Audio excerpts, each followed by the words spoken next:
Panza sango ya Congo Edino image tout du monde Panza sango ya Congo Edino image Panza sango ya Congo Edino image tout du monde Panza sango ya Congo Gisèle Iloni maman Loboko na Tranef na restaurant la biso qui toko na yemoko mais c'est Nicolas donc toujours on attend on est ensemble donc les allez amener l'image pour ça la tête pour toi tabagnon sur la bomakaka donc les alaka gratuit donc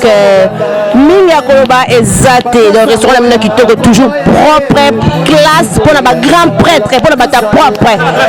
donc ils ont la Tranef boulevard Ney Paris 18e dans la porte de Clignancourt métro porte de Clignancourt juste derrière le KFC donc Tranef boulevard Ney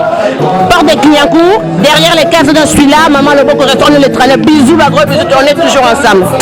Merci maman.